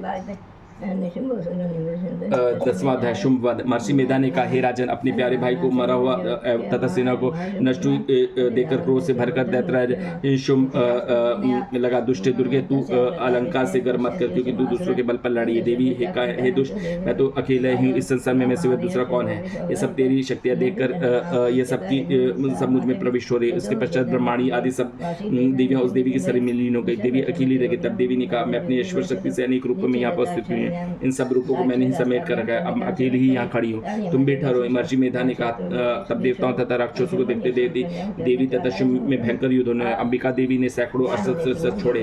उधर दैत्यराज ने भी भयंकर शस्त्रों का प्रहार आरंभ कर दिया। देवी को छोड़े सैकड़ों अस्त्रों को दैत्यों ने अपने शत्रु से काट डाला। इस प्रकार शुंभ ने जो अस्त्र छोड़े उसको देवी ने अपने भयंकर हुंकार से द्वारा ही काट डाला। दैत्य ने जब सैकड़ों मार छोड़कर देवी को ढक दिया तो क्रोध से भरकर देवी ने अपने बाणों से उसका धनुष काट डाला। धनुष काट जाने पर दैत्येंद्र ने शक्ति चलाई, लेकिन देवी ने उसे भी काट कर फेंक दिया। जब दैत्येंद्र चमकती हुई ढाल लेकर देवी की ओर दौड़ा, किंतु जब देवी के समीप पहुंचा, देवी ने मृग थी चमड़ा उसकी चमकने वाली ढाल को भी काट डाला। फिर दैत्येंद्र ने घोड़ा मर गया, रथ टूट गया, सारथी मारा गया। तब भयंकर मदगर लेकर देवी पर आक्रमण के लिए दौड़ा, किंतु देवी ने अपने तीक्ष्ण बाणों से उसके मदगर को भी काट दिया। उस पर दैत्य ने क्रोध से भरकर देवी की छाती में बड़े जोर से मुक्का मारा। दैत्य ने जब देवी को मुक्का मारा तो देवी ने भी उसकी छाती में एक और जोर से थप्पड़ मारा। थप्पड़ खाकर पहले तो दैत्य पृथ्वी पर गिर खड़े, फिर वह दैत्य को देवी को पकड़कर आकाश की ओर उछला। वहां जाकर दोनों युद्ध करने लगे। जो वह युद्ध ऋषि और देवता के आश्रय में डालने वाला था। देवी आकाश में दैत्य के साथ साथ देर तक युद्ध करती रही। फिर देवी ने उसे आकाश में घुमाकर पृथ्वी पर गिरा दिया। दुष्ट माता दैत्य पुनः पृथ्वी की ओर देवी को मारने के लिए दौड़ा। उसे अपनी ओर आता देखकर देवी ने उसकी छाती विदीर्ण करके उसके पृथ्वी पर पटक दिया। देवी के त्रिशूल से घायल होने पर उस दैत्य के प्राण टेकरूड हो गए और उसके मरने पर समुद्र, द्वीप, पर्वत और पृथ्वी सब कांपने लगे। तदंतर उस दुष्टात्मा के मरने से संपूर्ण जगत प्रसन्न व स्वस्थ हो गया तथा आकाश निर्मल हो गया। पहले जो दैत्य उत्पमेद और उत्पात होते थे अब सब शांत हो गए। उसके मारे जाने पर नदियां अपनी विदीर्ण मार्ग से बहने लगी। संपूर्ण देवता का हर्ष हृदय से भर गया और गंधर्व या सुंदर गान करने, गंधर्व डांस बाजाने लगे और अप्सराएं नाचने लगी। पर्वत वायु बहने लगी। सूर्य की कांति स्वच्छ हो गई। यक्षशालाओं की बुझी हुई अग्नि अपने आप में प्रज्वलित हो गई। चारों दिशाओं में शांति फैल गई। 11वां अध्याय देवताओं को देवी की स्तुति करना और देवी का देवताओं को वरदान देना।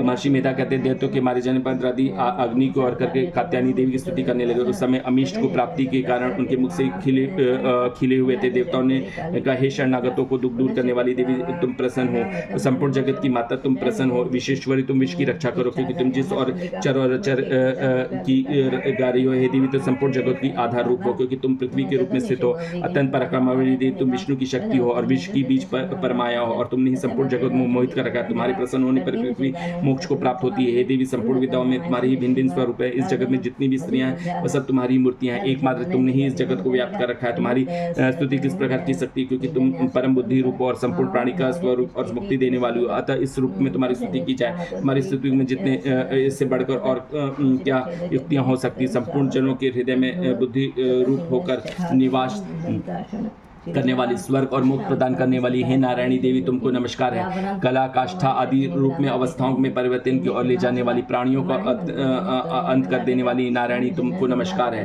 हे नारायणी, संपूर्ण मंगलों को मंगल स्वरूप देने वाली, हे शिवे, संपूर्ण प्रयोजनों को सिद्ध करने वाली, हे शरणागत वत्सला, तीनों नेत्रों वाली गौरी, तुमको नमस्कार है। सृष्टि, स्थिति, संहार की शक्ति भूता सनातनी देवी, गुणों का आधार तथा सर्व सुखमयी नारायणी, तुमको नमस्कार है। हे शरण में आयु शरणागत, तीन दुखों की रक्षा में तत्पर, संपूर्ण पीड़ाओं को करने वाली, हे नारायण, तुमको नमस्कार है। हे नारायण, तुम्हारी ब्राह्मणी का रूप धारण करने वाले हंसों को जूते पर विराजमान बैठती तथा कुश में अभिजीत जल छिड़कती रहती हो, तुमको नमस्कार है। महेश्वरी रूप से त्रिशूल, चंद्रमा और सर्पों को धारण करने वाली, हे महावृषभ वाहन वाली नारायणी, तुमको नमस्कार है। भौरों तथा कुकटों से घिरी हुई रहने वाली महाशक्ति को धारण करने वाली, हे कुमारी रूप धारणी निष्पाप नारायण, तुमको नमस्कार है। हे शंख, चक्र, गदा और शांत धनुष आयुधों को धारण करने वाली वैष्णवी शक्ति स्वरूप नारायण, हम सब पर प्रसन्न जाओ, तुमको नमस्कार है। हे दांतों पर पृथ्वी धारण करने वाली वाराही नारायणी, कल्याणी नारायणी, तुम्हें नमस्कार है। जो इस इंद्रिय सिंह रूप से दैत्यों को मारने वाली, त्रिभुवन की रक्षा में संलग्न करने वाली नारायण, तुमको नमस्कार है। हे मस्तक पर किरीट और हाथ में सब ब्रज धारण करने वाली सहस्त्र नेत्रों के कारण उज्ज्वल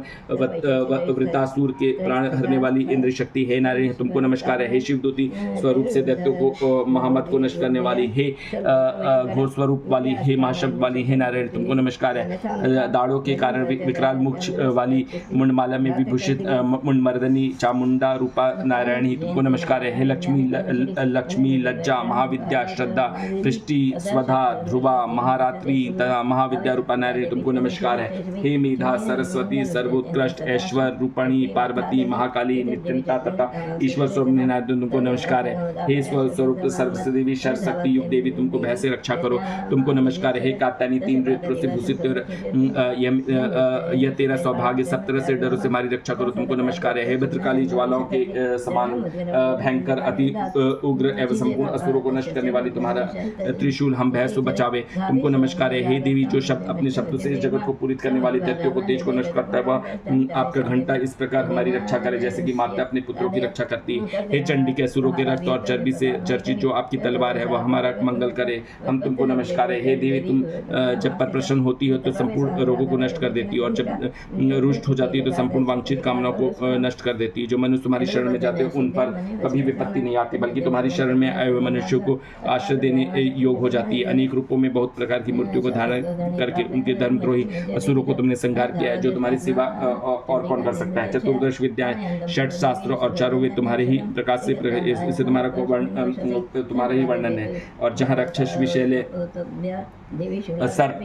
शत्रुगण है वहाँ और समुद्र के बीच में तुम साथ रहकर तुम्हारे विश्व रक्षा करती है। विश्व तुम विश्व का पालन करने वाली विश्व स्वरूपा हो इसलिए संपूर्ण विश्व को धारण करती हो इसलिए ब्रह्मा विष्णु महेश की वंदनीय हो जो भक्ति पूर्वक तुमको नमस्कार करते विश्व को आश्रय देने वाली बन जाते। हे देवी तुम प्रसन्न हो जाओ और असुरों को मारकर इस प्रकार हमारी रक्षा की है। ऐसी हमारे शत्रु से सदा हमारी रक्षा करो। संपूर्ण जगत के पाप नष्ट कर डालो और पापों को उनके फल स्वरूप देने वाली महामारी आदि बड़ी उपद्रवों को शीघ्र दूर कर सको। विश्व की पीड़ा को हरने वाली हे शरण में पड़े हुए प्रसन्न हो त्रिलोक निवासियों को पूजनी परमेश्वरी हम लोग को वरदान दो। देवी ने कहा हे देवताओं मैं तुमको वर देने के लिए तैयार हूं तुम्हारी इच्छाएं में जैसा वर मांग लो मैं तुमको दूंगी। देवताओं ने कहा शेश्वरी त्रिलोकी के निवासी की समस्त पीड़ाओं को तुम इस प्रकार हरती रहो और तुम्हारे शत्रु को इस प्रकार नष्ट करती रहो। देवी ने कहा वैवस्वत तत्वंतर के 28वें युग में दो और महासुर शुंभ और निशुंभ उत्पन्न होंगे। उस समय में नंदगोप के रूप में यशोदा के घर में उत्पन्न होकर विंध्याचल पर शुंभ और निशुंभ का संहार करूंगी।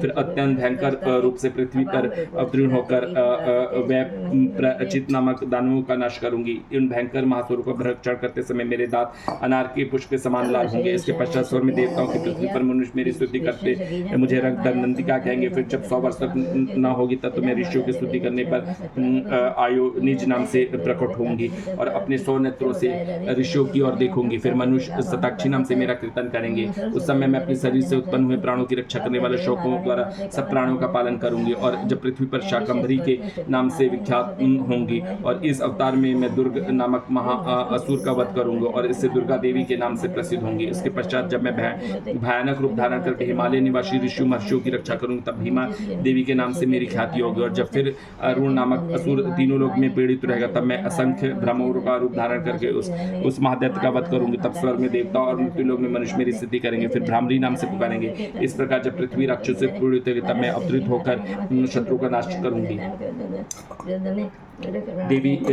देवी के चरित्रों के पाठ का महामत। देवी बोली है देवताओं जो पुरुष शत्रुओं द्वारा एकत्रित होकर मेरी स्तुति करेगा उसके संपूर्ण कष्टों को निस्संदेह करूंगी। मधु गेटअप के नासे महिषासुर के बाद और शुंभ तथा निशुंभ के वध को मनुष्य कथा कहेंगे। मेरे महत्व के अष्टमी व चतुर्दशी के दिन एकत्रित होकर भक्ति पूर्वक सुनेंगे। उनको कभी कोई पाप नहीं रहेगा। पाप से उत्पन्न हुई विपत्ति को हम पुनः सताएगी। उनके घर में दरिद्रता न होगी और न ही उनके परिजनों का भिक्षु ही होगा।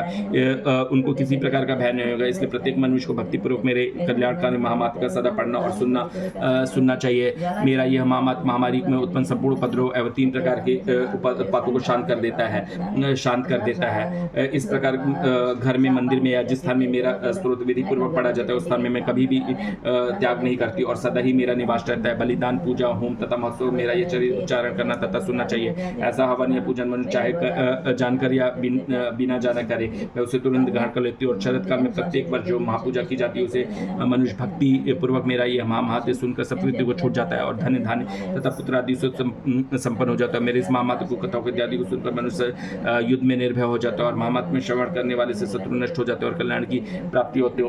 उनका कुल आनंदित होता है और पुष्ट शांत हो जाता है, भयंकर स्वरूप दिखाई देने लगता है, घरेलू दुख इत्यादि सब मिट जाते हैं। बाल ग्रहों से ग्रसित बालकों के लिए मेरा महामात्र परम शांति को देने वाला, मनुष्य से फूट पड़ने पर भली बातें मित्रता कराने वाला मेरा यह महामात्र मनुष्य को मेरी जैसे सामर्थ्य की प्राप्ति करने वाला होता है। पुष्प पशु पुष्प अर्ध धूप गंध दीप इत्यादि सामग्री पूजन कर से ब्राह्मण को भोजन कराने, हवन करने, प्रतिदिन अभिषेक करने, नाना प्रकार के भोगों को अर्पण करने और प्रत्येक वर्ष दान इत्यादि करके जो मेरी आराधना की जाती है और उससे मैं जैसे प्रसन्न हो जाती हूँ वैसे ही प्रसन्न में शरीर से हो जाती हूँ। इस महामात्र श्रवण करने वाले पापों को हर लेता है तथा आरोग्य प्रदान करता है। मेरे प्रादुर्भाव व कीर्तन दुष्पाणियों की रक्षा करने वाला है, युद्ध में दुष्ट को संहार करने वाला होता है। इसके सुनने से मनुष्य के शत्रु का भय नहीं रहता है। हे देवताओं ने जो स्तुति की है अथवा ब्रह्मा जी ने मेरी स्तुति की है वह मनुष्य को कल्याणकारी बुद्धि प्रदान करने वाला है। वन में सुने मार्ग में अथवा दावानल में घिरे राजन में वन में चारों में घिरे हुआ शत्रुओं द्वारा पकड़ा जाने से, जंगल में सिंहों से, व्याघ्रों में जंगली हाथियों द्वारा पीछा किया गया, राजा के क्रोध हो जाने पर, मारे जाने पर, भय से समुद्र के नाव से डगमगाने पर, भयंकर युद्ध में फंसा होने पर, किसी भी प्रकार की पीड़ा से पीड़ित घोर शंकर की दुखी हुआ मनुष्य मेरे इस चरण स्मरण करने से संकट से नष्ट हो जाता है। मेरे भाव से सिंह चोर या शत्रु आदि दूर भाग जाते हैं। पाशनी मर्शिनी का प्रचंड पराक्रम वाली भगवती चंडिका के करने पश्चात सब देवताओं को देखते देखते अंतर्धान हो गया और संपूर्ण देवताओं अपने शत्रु को मारे जाने से पहले ही इस तरह एक भाग में उपभोग करने लगे और उसको अधिकार प्राप्त हो गया और युद्ध में देवताओं के शत्रु शुंभ निशुंभ देवी के हाथों मारे जाने पर बाकी बचे हुए राक्षस पाताल की ओर गए। हे राजन, इस प्रकार भगवती अंबिका नित्य होती बार बार प्रकट होकर इस जगत को पालन करती है, उसको मोहित कर देती, जन्म देती, प्रार्थना करने पर समृद्धि प्रदान करती है। हे राजन, भगवती ही महाप्रलय के समय महामारी के रूप में धारण करती है, वह संपूर्ण ब्रह्मांड में व्याप्त है और जहाँ भगवती समय से पर महाकालिता महामारी का रूप बनाती है और स्वयं अजन्मा होती हुई सृष्टि के रूप में संकट के ये सनाती देवी प्राणियों का पालन करती है और वही मनुष्य के अभ्युदय के समय घर में लक्ष्मी का रूप बनाकर स्थित हो जाती है तथा अभाव के समय दरिद्रता बनकर विनाश का कारण बनती है। पुष्प धूप और गंध आदि से पूजन करके उसकी स्तुति करने का धन एवं पुत्र होती है और धन से शुभ बुद्धि प्रदान होती है।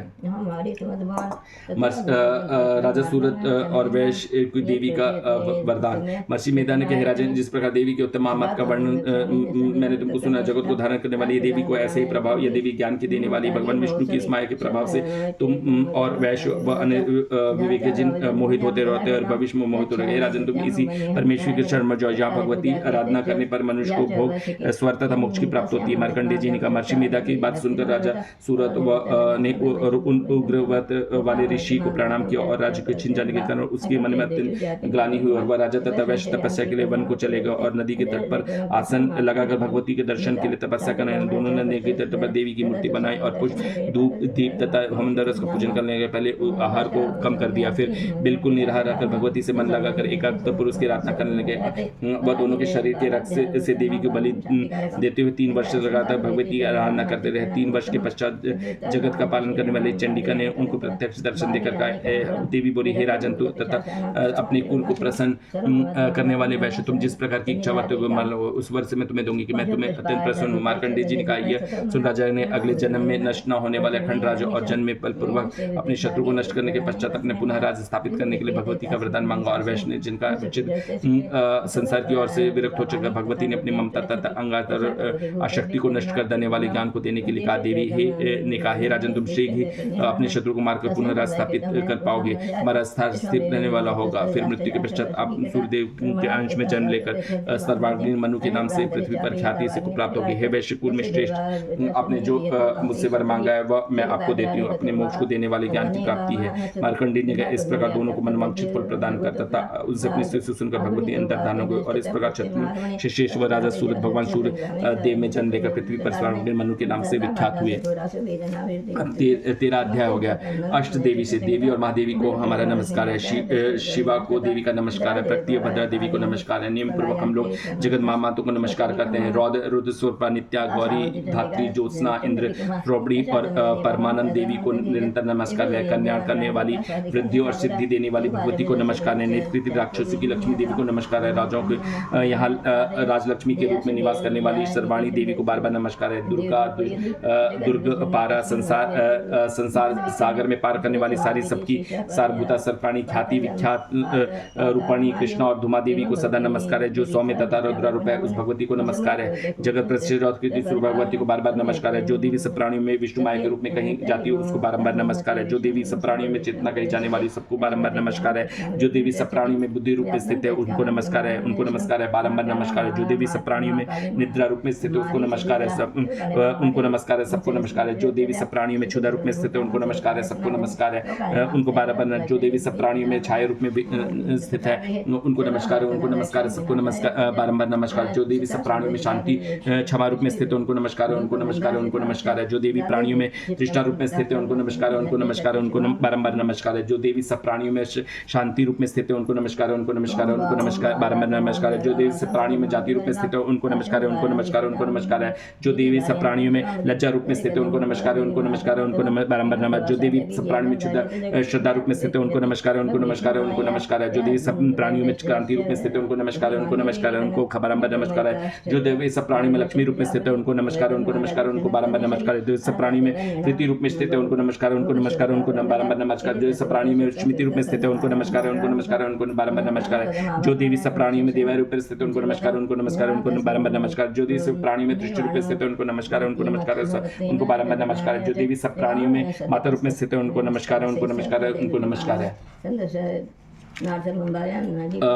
बारंबार नमस्कार। जो देवी सब प्राणी में भ्रांति रूप में स्थित है उनको नमस्कार है, उनको नमस्कार, उनको बारंबार नमस्कार है। जो देवी इंद्रियों में संसार में सब प्राणियों में राष्ट्रीय तथा सब प्राणियों में निरंतर व्याप्त उनको बारंबार नमस्कार है। जो संपूर्ण संसार में चैतन्य रूप में व्याप्त होकर स्थित है उनको नमस्कार, उनको नमस्कार, उनको नमस्कार है। पूर्व समय अपने निष्काल को फल पाने के लिए सभी देवताओं ने उनकी स्तुति की थी। देवी ने बहुत दिनों तक जिनकी सेवा की थी वो सभी मंगलों की कारणभूत ईश्वरी हमारा कल्याण और मंगल करे, सभी आपत्तियों को नष्ट करे। प्रबल दैत्यों से कष्ट पाकर हम लोग जिनको प्रणाम करते हैं, जो भक्ति भाव से पुरुषों द्वारा स्मरण करने पर तत्काल ही सब आपत्तियों को नाश करते, वह कल्याणकारी भगवती हमारी आपत्ति को दूर करे। इस प्रकार ये संपूर्ण पाठ संपन्न हुआ। सभी से प्रार्थना है कि इस पाठ को सुने, इस पाठ को अपने अंदर आत्मसात करें। इस पाठ को सुनने मात्र से ही आपके सारे कष्ट दूर हो पाएंगे। जो पाठ नहीं कर पाते प्लीज इसको सुने और चैनल को सब्सक्राइब करें, लाइक करें, ज्यादा से ज्यादा करें। बीच में इसको छोड़े नहीं, पूरा संपूर्ण छोड़ें और लगा के छोड़ दें, सुनते रहें और आपके सारे कष्ट दूर होंगे। जय माता दी।